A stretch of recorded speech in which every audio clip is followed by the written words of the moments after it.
하나님께서 우리에게 주시는 말씀은 로마서 7장. 이제 다시 로마서 강해 설교 오늘 22번째 시간인데요. 신약성경 247쪽 로마서 7장 1절부터 13절까지 저와 여러분이 교독하기 원합니다.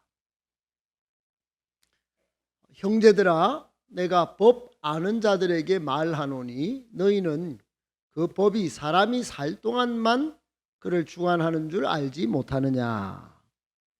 남편 있는 여인이 그 남편 생전에는 법으로 그에게 매인받거나 그 남편이 죽으면 남편의 법에서 벗어나느니라. 그러므로 만일 그 남편 생전에 다른 남자에게 가면 엄려라. 그러나 만일 남편이 죽으면 그 법에서 자유롭게 다른 남자에게 갈지라도 엄려가 되지 아니하느니라. 그러므로 내 형제들아, 너희도 그리스도의 몸으로 말미암아 율법에 대하여 죽임을 당하였으니 이는 다른 이 곧 죽은 자 가운데서 살아나신 이에게 가서 우리가 하나님을 위하여 열매를 맺게 하려 함이라. 우리가 육신에 있을 때에는 율법으로 말미암는 죄의 정욕이 우리 지체 중에 역사하여 우리로 사망을 위하여 열매를 맺게 하였더니 이제는 우리가 얽매였던 것에 대하여 죽었으므로 율법에서 벗어났으니 이러므로 우리가 영의 새로운 것으로 섬길 것이요 율법 조문의 무거운 것으로 아니할지니라. 그런즉 우리가 무슨 말을 하리요? 율법이 죄냐? 그럴 수 없느니라. 율법으로 말미암지 않고는 내가 죄를 알지 못하였으니 곧 율법이 탐내지 말라 하지 아니하였더라면 내가 탐심을 알지 못하였으리라. 그러나 내가 기회를 타서 계명으로 말미암아 내 속에서 온갖 탐심을 이루었나니 율법이 없으면 죄가 죽은 것입니다. 전에 율법을 깨닫지 못했을 때에는 내가 살았더니 계명이 이르매 죄는 살아나고 나는 죽었도다. 생명에 이르게 할 그 계명이 내게 대하여 도리어 사망에 이르게 하는 것이 되었도다. 죄가 기회를 타서 계명으로 말미암아 나를 속이고 그것으로 나를 죽였는지라. 이로 보건대 율법은 거룩하고 계명도 거룩하고 의로우며 선하도다. 같이 읽습니다. 그런즉 선한 것이 내게 사망이 되었느냐? 그럴 수 없느니라. 오직 죄가 죄로 드러나기 위하여 선한 그것으로 말미암아 나를 죽게 만들었으니 이는 계명으로 말미암아 죄로 심히 죄되게 하려 함이라. 아멘. 할렐루야. 앞뒤 좌우로 한번 인사하실 때 참 잘 나오셨습니다. 한번 인사하겠습니다. 참 잘 나오셨습니다. 네, 좋습니다. 성령 충만하십시오. 오늘은 우리가 예수님과 연합한 결정적인 이유, 우리가 예수님과 연합한 결정적인 이유라고 하는 제목 가지고 말씀 전하겠습니다. 부제목이 우리가 예수님과 연합한 결정적인 이유는 하나님을 위해 열매 맺기 위함입니다. 이런 제목인데요. 여러분 오늘 본문에 보면은 많이 나오는 단어가 법, 또 조문, 또 죄, 사망, 그 다음에 한 단어가 열매입니다. 열매. 여러분 열매가 얼마나 중요하던가요? 지금 전 세계는 서방의 정상들이 유럽에 모여가지고 우크라이나 전쟁 1차적인 이유고 두 번째 큰 주제가 전 세계 식량 위기에 대해서 토의를 했습니다. 우크라이나에서 생산되는 밀이 전 세계에 공급이 안 돼 가지고 닥칠 식량 위기를 전 세계 지도자들이 모여서 논의할 정도가 되었으니 여러분은 아직은 피부로 못 느끼겠지만 조금 있다가 닥칠 여러분 빵값 그리고 음식료 인플레이션은 아마도 상상을 불허할 가능성이 있다. 처처에 전쟁도 있고 지진도 있었으니 이제는 기근을 경험할 때가 오고 있다. 저는 그렇게 봅니다.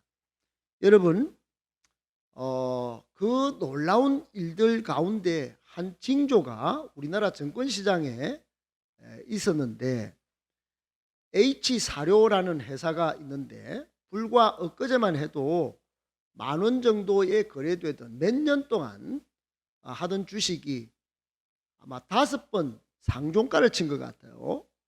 매물이 없어요. 팔고자 하는 사람은 없고 오로지 사고자 하는 사람만 생겨났습니다. 우리나라의 사료가 뭐 그리 대단하기에 주식이 상종가를 쳤을까 하면 이유가 있습니다. 그것은 식량 위기를 내다본 돈 맡은 사람들이, 돈 냄새 맡은 사람들이 이미 그 중요성과 가치를 내다보고 주식의 희소성과 가치를 사버리는 것입니다. 여러분, 5 상종가는 희대 사건입니다. 최근에 그런 일이 별로 없어요. 이미 돈 냄새를 맡는 사람들은 우리나라의 사료 주식이나 수산 주식을 통해서도 세계에 닥칠 식량 위기를 다 내다보고 있는 것입니다. 여러분, 세상의 식량 열매도 이렇게 세계적인 최강 핫 이슈가 되는 반면에 천국에서도 핫 이슈가 있는데, 그것은 열매 맺음입니다. 따라합시다. 열매 맺음. 열매 맺는 게 얼마나 중요한지 몰라요. 여러분, 하나님은 이 땅에서 사람이 천국의 맛을, 열매를 보기 위하여 결혼 제도를 창세기에 맨 앞에 하나님이 결혼 제도를 만드셨어요. 오늘날 이 세대가 결혼보다는 동거보다는 똥궁합을 맞춰보려고 덤비는 이 세대에 하나님의 뜻을 멸시하고 따르지 않는 것은 결코 하나님의 뜻과는 다른 행동들입니다. 하나님은 결혼 제도를 만드셔서 결정적으로 결혼을 통하여 하나님 나라의 열매를 따게 하시고 하나님 나라의 맛을 이 땅에서 보게 하신 줄로 믿습니다. 여러분, 결혼하는 이유는 우선 사랑하기 때문에 하죠. 그런데 고대에는 사랑은 없고 오로지 종족 번식을 위해서 결혼했습니다. 여러분, 그렇기 때문에 가족 간에도 혈연으로도 결혼을 옛날에는 했어요. 오로지 한 이유는 종족 번식이 국력이었기 때문에 그랬습니다. 그렇게 결혼해서 사랑하면 아이가 태어나죠. 당연합니다. 요즘은 결혼도 포기하고 아이 낳는 것도 포기해서 그냥 즐기겠다 하는 삶의 문화가 있지만은, 즐기기 때문에 그냥 결혼도 즐기면 되지 뭐 결혼도 필요 없다 이런 시대가 됐지만, 여러분, 결혼의 결정적인 이유는 사랑의 열매든 하나님이 가정을 통해서 천국을 맛보게 하는 그런 가정의 열매든 자식이든 행복이든 열매 맺기 위함입니다. 마찬가지 오늘 본문에도 여러분 그런 이야기입니다. 누가 법 좋아합니까? 법 좋아하는 사람 별로 없어요. 법 따지면 벌금 내든지, 법 따지면 감옥 가든지, 법 때문에 대통령도 쫓겨나는 경우가 있었던 거예요. 여러분, 법 하는데 법을 가장 좋아했던 사람들이 이스라엘 백성이에요. 하나님이 율법을 주셔서 법의 조문대로 살면 진짜 왕이고 참 제사장이고 바른 예언자다, 이렇게 인정을 받았어요. 10계명을 주셔서 그 법 계명 10계명을 잘 지키면 하나님과의 관계가 회복되고 사람과의 관계가 회복된다. 하나님이 그렇게 법을 주셨기 때문에 이스라엘 백성들은 법을 너무너무 소중히 여겼어요. 그런데 하나님이 법을 주신 이유가 어떤 면에서 두 가지 이유가 있을 수 있어요. 하나는 법을 통해서 우리가 사람이 얼마나 연약한지, 법을 잘 지킬 수 없는 존재인 걸 자각하도록 하나님 법을 주셨어요. 여러분, 법이 아니고서는 부모를 공경하고 살인하고 간음하고 도둑질하고 이웃의 것을 탐하는 그런 것들을 어떻게 알 수 있겠냐. 그리고 법이 아니고서는 하나님을 섬기고, 그리고 온 하나님의 이름을 영광되게 하고 주일 안식일을 잘 지키는, 이게 잘 안 되는 방종의 인간, 자기 멋대로 하려고 하는 타락된 자유의지들이 있기 때문에 하나님이 십계명으로 묶어 놓으신 거예요.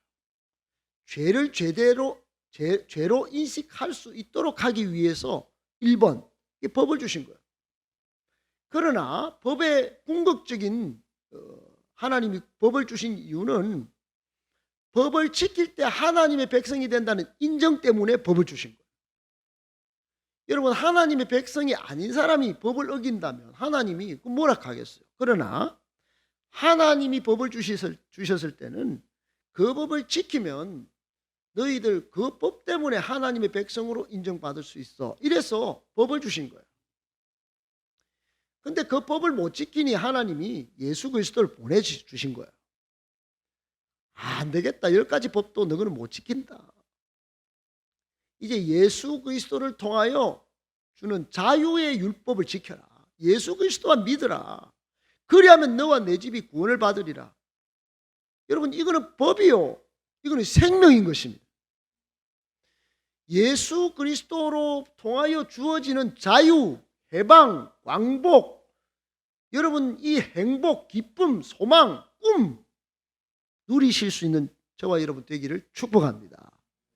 그런데 여러분, 아직도 유대인들은 이 예수를 알지 못하고 법이요, 율법이요, 그러고 사람들을 옥죄었습니다.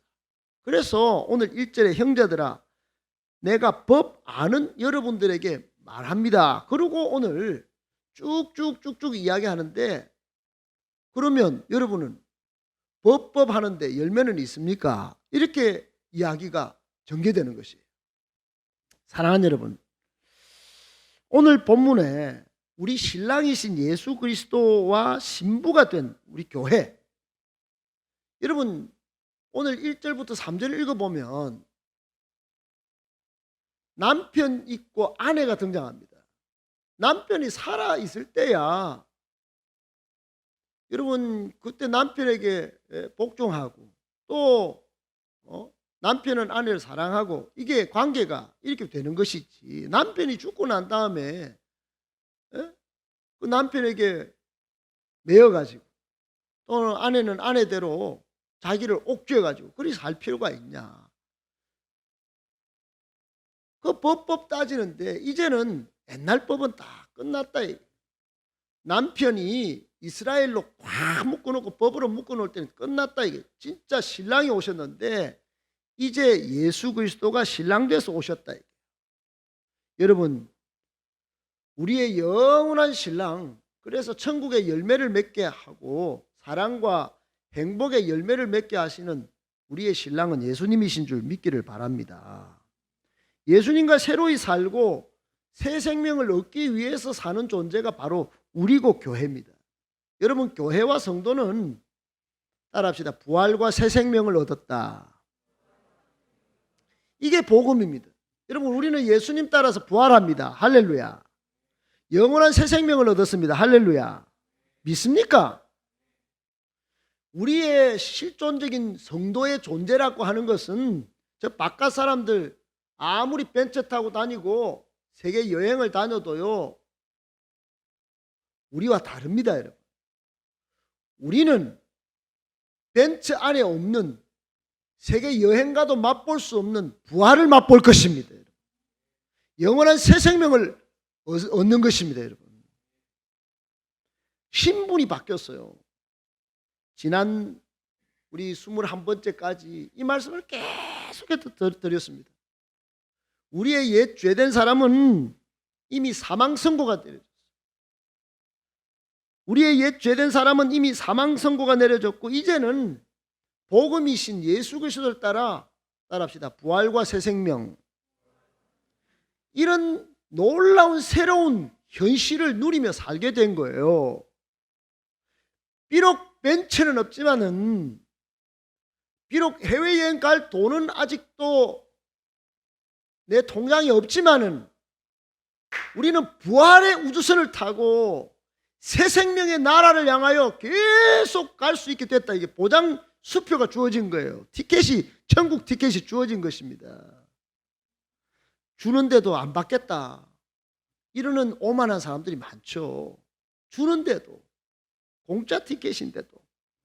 여러분, 이것은 공갈탄이 아닙니다. 이 복음은 부활과 새 생명이 주어졌다는 이 소식은 놀라운 능력인 것입니다. 이것이 있는 사람은 능력이에요. 절대 능력이에요. 우리 성도는, 교회는 이 세상 사람과 모양은 같지 않습니다. 교회는 초라해 보입니다. 그러나 본질적으로 완전히 다른 사람, 다른 공동체입니다. 믿으십니까? 우리 안에는 절대 능력이 있어요. 절대 능력. 부활과 새 생명이라는 절대 능력이 있다 이 말이에요. 이 부활과 새 생명을 가진 사람, 곧 복음을 가진 사람은 그것을 가지지 못한 사람과 질적으로 다른 존재예요. 이 복음을 가지지 못한 사람은 이 세상에 무딘 칼을 들고 이렇게 하지만 칼이 없어요. 칼집만 있는 거예요. 사람을 찔러서. 칼은 사람을 죽이는 존재로 쓰지만 그것도 죽이지도 못해요. 무대포예요, 무대포. 여러분, 총과 대포를 가진 사람들과 맞서려고 나오는 무모한 사람들이 무대포 사람들. 우리는 복음의 원자폭탄을 가지고 사는 사람들이 애초부터 게임이 안 돼요. 여러분, 무대포가 어디서 나왔습니까? 타협이나 계획 없이 마구 밀어붙이는 사람 무대포라고 그래요. 무대포.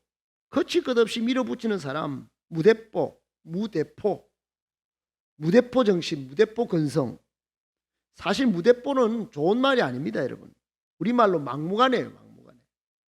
이 말은 임진왜란 전후에 일본이 조총부대가 우리나라에 저렇게 들어왔어요. 빠바바방 하는데 그 기세가 얼마나 대단한지. 조선 사람이 총 소리를 저렇게 조총을 막 빠바바방 다대포에서 막 다대포 부산에 내려가지고 손을 쏘는데 공포 그 자체였습니다. 그랬습니다. 일본의 조총이 전래될 때도 마찬가지였다고 합니다. 남판 포르투갈 선원에게서 구입한 조총, 일본에서는 그것을 철로 만든 포, 그래서 철포, 일본말로 대포라 불렀어요. 대포. 당시 일본은 막부들의 전쟁이 100년도 넘게 막 전국, 일본 전국이 밑에서부터 저 북까지는 엄청난 길입니다. 거의 전국 시대예요. 무대포의 응원이 무철포 시대예요. 전부 칼 사무라이들이. 그런데 결정적인 한 회개 사건이 있었어요. 1579년에 나가시노 성을 빼앗기 위해서 시타라가하리 전투라는 전투가 있었어요. 그때 당시에 사무라이 정신을 가진 이 기마병들이, 최고 기마병들이 다케다 가스요리 군이 숫자도 많고 막 칼을 든 이 사무라이 정신을 가진 이 가스요리 군대가 있었어요. 그런데 포르투갈 선원한테서 총을 가진 유명한 일본의 정신이라고 말하는 오다 노부나가하고 그리고 도쿠가 이에야스라고 하는 이 연합군이 나가시노 성을 들고 두고 싸울 때 조총부대를 만든 거예요. 조총부대를. 대포를 만든 거예요. 대포, 철포. 저쪽 사람들은 가스요리군은 무대포, 철포가 없어요. 칼을 들고 기마는 있지만 여러분 어떻게 됐을까요?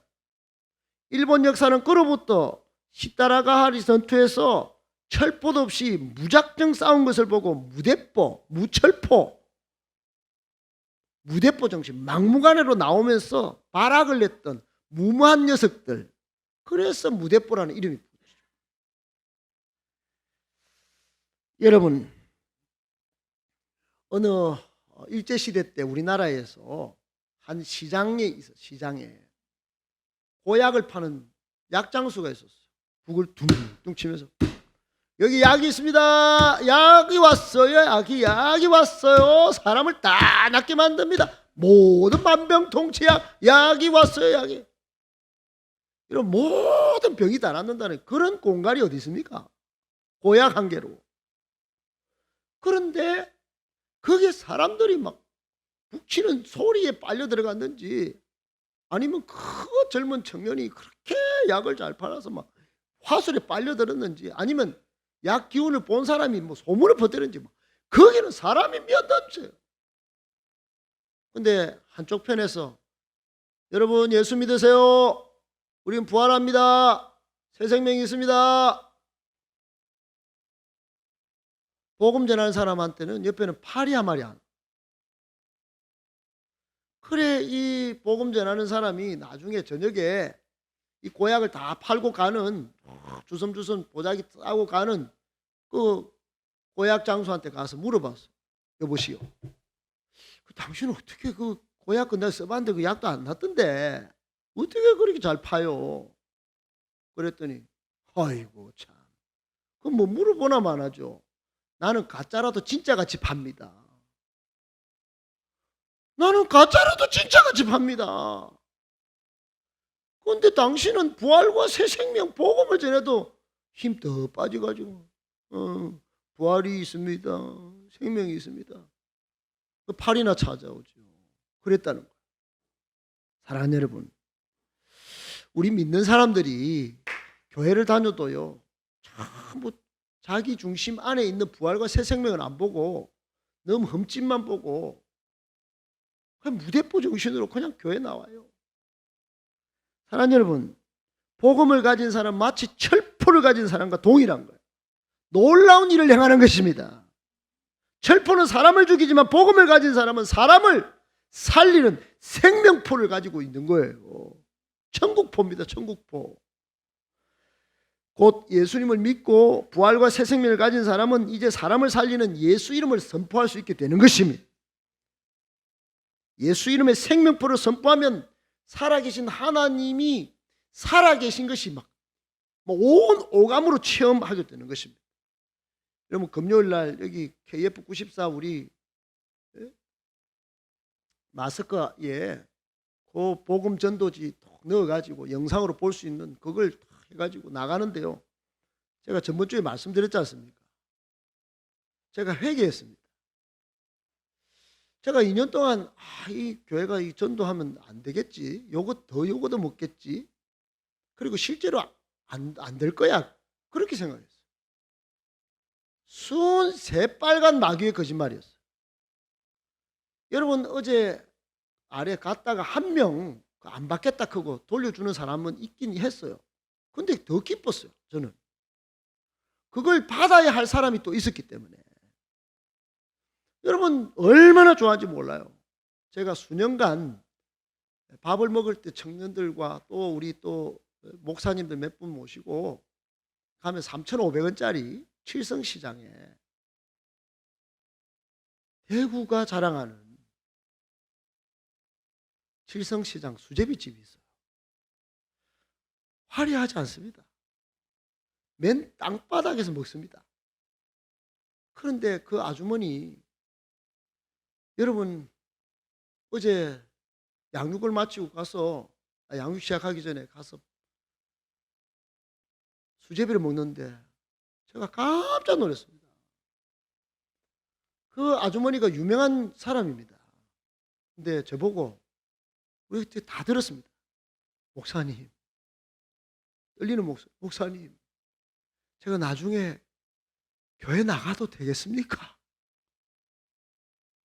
아멘도 안 하시죠? 당연하죠. 나오시고 말고요. 명함 주고 가 있어요. 옛날에 주신 명함 제가 어디 놔둔지 모르겠습니다. 그런데 목사님 제만 나갈 게 아니고 우리 아들 이혼해서 애가 둘이 있는데 요즘 10살 손녀하고 8살 아들 걱정입니다. 돌볼 사람이 없어요. 목사님 교회는 좀 어떻게 좀 봐줄 수 있겠습니까?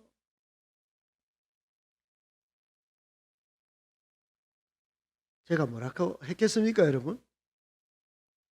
생명을 맡겨주시기만 하면은 우리가 돌보겠습니다. 그래 전화번호 남기고 직접 전화번호 남기고 그 둘째 아들에게도 확인받고 그래 왔습니다. 사랑하는 여러분, 예수 이름을 전하고 복음을 전하면 교회 나오시면 인생의 방황이 끝납니다. 몇 번 전했는데 하나님이 일하시고 계시는 것입니다. 스펙타클한 일이 벌어지는 것입니다. 그 실제적인 사건이 사도행전 3장에 소개되는데, 유대인들은 그 나라의 시간으로 9시에 기도 시간이 있어요. 베드로와 요한이 성전에 올라가서 기도를 합니다. 말씀을 띄워주세요. 여러분, 거기 올라가는데 나면서 못 걷게 된 사람이 있는 거예요. 오늘날로 치면 장애인입니다. 사람들이 아침에 메고 와서 저녁에 데리고 가. 그것을 뭐 했겠어요? 두 가지 했겠습니다. 하나는 못 걷고 그러니까 받아가지고, 그리고 어떻게 하면 사람들이 나를 좀 불쌍히 좀 여겨서 그렇게 봐줄까, 그런 목적으로 있었어요. 구걸. 근데 3절에 보니까 베드로와 요한이 성전에 들어가려 함을 보고 또 구걸을 합니다. 이 사람은 구걸이 그냥 생업이에요. 사는 이유에. 근데 4절에 베드로가 요한과 더불어 주목하여 우리를 보라 하면서 5절에, 여러분이 잘 아는 5절에 딱 바라보는데 6절에 이런 말씀입니다. 베드로가 이르되, 시작, 은과 금은 내게 없거니와 내게 있는 이것을 내게 주노니 나사렛 예수 그리스도의 이름으로 일어나 걸어라. 누구의 이름으로? 여러분, 예수 그리스도의 이름이 공갈포라면 이렇게 담대하게 거짓말을 뻥을 칠 수 있겠습니까? 베드로는 예수 그리스도의 이름이 생명포라는 줄 알았어요. 이 사람을 걷게 하고 뛰게 만들 줄 알았어요. 아니나 다를까, 여러분 7절에 오른손을 딱 잡아 일으키는데 막 일어나고 8절에 뛰어 서서 걷게 되는 역사가 일어났습니다. 복음의 능력인 것입니다. 예수 이름의 능력인 것이에요. 이 사건은 부활과 생명의, 새 생명의 현실이 제자의 입으로 선포된 예수 이름으로 실제로 나타난 사건 중에 사건이 된 것입니다. 시골 어부였던, 어쩌면 오늘날 우리로 치면 수도권 출신이 아닌 지방에 작은 교회 다니는 사람이 예수 믿는다는 그거 하나로 예수 이름을 선포했더니 대구 시내 동성로 아이들이, 거기 클럽에 가던 아이들이 예수 믿겠다고 찾아 나온 겁니다. 뛰어서. 칠성시장에 그분이 나오게 되는 것입니다, 여러분. 칠성시장에 그분이 여기까지 왜 나옵니까, 여러분? 서구에 있는 분 여기 왜 나옵니까? 경산에 있는 친구가 여기 왜 나와요? 제주도 처자가 여기 왜 나옵니까? 여러분, 여기에 예수 그리스도의 이름의 능력이 선포되고 있는 줄 믿으시기 바랍니다.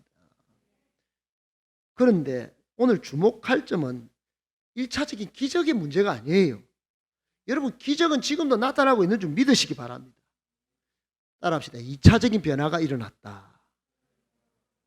보세요. 뛰기도 하며 뭘 했어요? 그들과 함께 성전으로 들어가면서 걷기도 하고 뛰기도 하면서 뭘 해요? 여러분, 두 가지 변화가 나타나요. 이 사람이 성전 미문의 바깥에 앉아서 항상 돈만 챙기던 그런 사람. 그런데 성전 안으로 막 들어가는 거예요. 성전 안에 들어가면 뭐합니까? 예배하죠, 당연히. 예배자가 된 것입니다, 여러분. 그냥 폼으로 앉아왔다가 가는 사람이 아니고, 입만 뻥긋하고 넌 박수 칠 때 박수 안 치고 뜩 뒷짐지고 있고 이런 게 아니고, 어차피 못 끊는 내 인생, 나도 그냥 나는 박수가 원래부터 안 나온 사람이니까 있어도 나는 마음으로 박수 칩니다, 이런 게 아니고 하나님을 막 찬송하게 된 겁니다. 2차적인 변화가 일어난 거예요. 사랑하는 여러분, 하나님의 기적을 체험한 사람, 하나님을 찬양하는 변화가 일어나게 되는 것입니다. 이 사람이 뭘 했겠어요? 마지막으로는 하나님을 증거했겠죠. 찬양의 열매가 맺히고 전도의 열매가 맺힌 것입니다. 여러분, 사마리아 성에 예수님이 찾아오셨어요. 그 7번쯤 이렇게 남편과 이렇게 살아봐도 이게 재미가 없던 여인이 예수님을 만나자마자 변화가 돼가지고 뭘 했습니까? 마을 동네 들어가서 예수님을 만났다. 예수님이 진짜 우리의 구원자다. 여러분, 전도의 열매가 맺히게 된 것입니다. 믿으시기 바랍니다. 히브리서 13장 15절에 이런 말씀이 있습니다. 우리를 향한 말씀이에요. 한번 받겠습니다. 같이 시작. 그러므로 우리는 예수로 말미암아 항상 찬송의 제사를 하나님께 드리자. 이는 그 이름을 증언하는 입술의 열매니라. 아멘.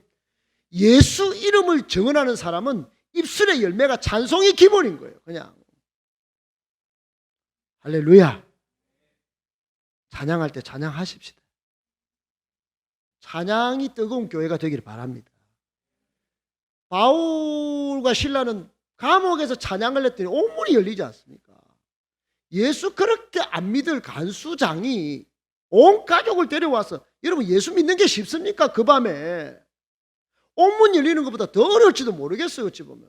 그런데 전도의 열매가 그날 바로 찬양의 열매와 동시에 전도의 열매가 수룩 맺힌 것입니다. 여러분, 그러나 세상 헛된 것에 목매다는 사람은 그렇지 않습니다. 요한 1서 2장 15절로 17절에 보면 세상이나 세상에 있는 것들을 사랑하지 마라. 누구든지 세상을 사랑하면 아버지의 사랑의 열매가, 전도의 열매가, 찬양의 열매가 그 안에 없다. 이는 세상에 있는 모든 것이 육신의 정욕과 안목의 정욕과 이생의 자랑이니 아버지께로 오는 열매가 아니다. 세상에서 열린, 세상의 유혹, 세상의 꿈, 세상의 좋은 거, 그거 잠깐 17절에 뭐라고 그래요? 세상도 정욕도 지나가는 거다. 지나가는 거. 사랑하는 여러분, 우리의 구원은 두 가지입니다. 하나는 좁은 의미의 구원이 있어요. 그거는 1차적인 은혜를 체험하는 거예요. 예수 믿으면 수지 맞는 거예요. 구원을 누리는 거예요. 영접하는 자, 꼭 그 이름을 믿는 자들에게는 하나님의 자녀가 되는 권세를 주셨으니 요한복음 1장 12절 그렇게 되는 겁니다. 그 구원을 1차적으로 받는 거예요. 은혜 체험하는 거예요. 신분 변화가 나타나는 거예요. 하나님의 자녀가 되는 신분 변화가 있는 거예요. 로마서 지난 시간에 정의대로 하면 따라합시다. 의의 종, 순종의 종, 의의 병기, 이렇게 되는 겁니다. 그런데 넓은 의미의 구원이 있습니다. 그것은 2차적인 변화가 나타나는 거예요. 여러분, 신분이 변화했으니 이제는 수준도 변하는 것입니다. 삶의 수준이 변하고 열매가 맺히는 거예요. 로마서 우리 6장을 읽어봤듯이 죄의 종이 변하여 의의 종이 되고 하나님께 대한 산자가 되는 것이에요. 마태복음 5장에 의하면 의를 인하여 핍박도 받는 너희의 상이 큼이라, 이런 걸 바라보는 사랑하는 여러분, 한번 읽어보겠습니다. 시작. 신앙의 수준이 변화야. 여러분, 신앙의 연륜이 자랐으나 여전히 생각도 태도도 습관도 안 변하는 사람은 엄밀하게 말하면 구원받은 사람이라고 말하기 어렵습니다. 하나님의 자녀가 된 신분 변화는 있지만은 신앙의 수준 변화가 아직 나타나지 않는 것이 불쌍한 것입니다. 불쌍한 거예요. 시편 1편에 복 있는 사람은 하나님의 말씀을 주야로 묵상하는도다 그랬어요. 그게 복 있는 사람인 거예요. 예수 믿고 구원받았으면 말씀을 읽는 변화, 찬양하는 변화, 여러분 이런 신앙의 수준이 자꾸 이렇게 성장해야 되는 것이에요. 생각도 가치관도 삶이 달라져야 되는 것이에요. 안 달라지면 성인 아이일 뿐이에요. 성인이지만 애기같이 노는 거예요. 그래서 우리는 그리스도의 장성한 분량에까지 자라야 됩니다. 기독교 교육의 목표가 뭡니까? 예수 그리스도의 장성한 분량에 이르기까지 성장하는 것이 기독교의 목표입니다. 에베소서 4장 13절에 보면 그리스도의 장성한 분량에 우리가 하나님을 아들을 믿는 것과 아는 일에 하나가 돼서 우리가 전부 하나가 돼가 온전한 사랑을 이루어 사람을 이루어 그리스도의 장성한 분량이 충만한 데까지 자라야 된다. 자라야.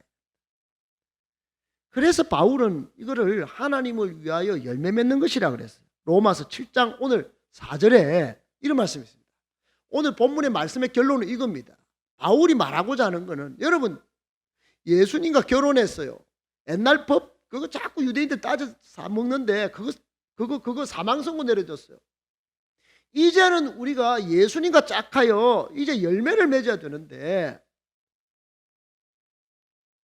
여러분 그리스도의 몸으로 다 합체가 돼요. 합체가 다 같이 한번 읽어봅니다. 시작. 그러므로 내 형제들아 너희도 그리스도의 몸으로 말미암아 율법에 대하여 죽임을 당하였으니 이는 다른 이 곧 죽은 자 가운데서 살아나신 이에게 가서 우리가 하나님을 위하여 열매를 맺게 하려 함이라. 뭐를 맺게?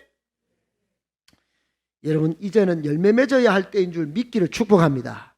말씀을 정리하겠습니다. 우리는 예수님이 십자가에 죽으실 때 율법에 대하여 이미 죽었습니다. 죽은 몸이에요. 예수님과 함께 죽었어요.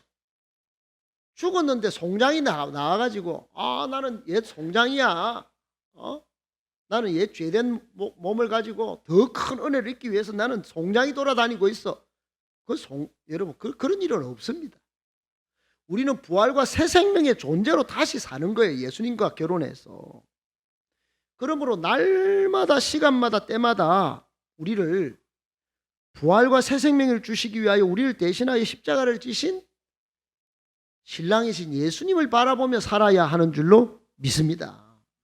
제가 오늘 시작하기 전에 말씀드린 것처럼 예수 믿는 사람은 영적인 세계를 바라봐야 돼요. 영적인 세계는 회색지대가 없습니다. 대충 믿고 이런 게 없어요. 저는 행복한 교회 40주년을 맞은 여러분들이요, 이제는 행복한 교회 모든 성도들이 어둠을 버리고 빛의 세계로 나아오기를 축복합니다. 천국을 소망하고 지옥 같은 이 세상의 모든 세상의 유혹들은 다 끊어내실 수 있기를 축복합니다. 아멘.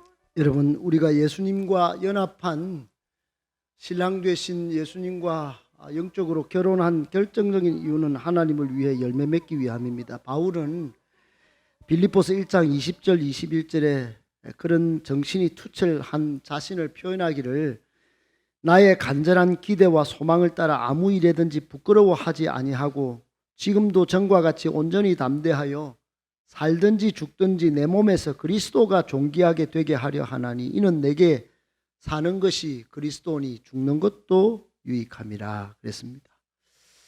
여러분 봄이 오는 길목에 봄이 완연한 이 즈음에 여러분 무거운 설교가 아닙니다. 여러분을 살리는 설교, 여러분 살리는 말씀이 주어진 줄 믿습니다.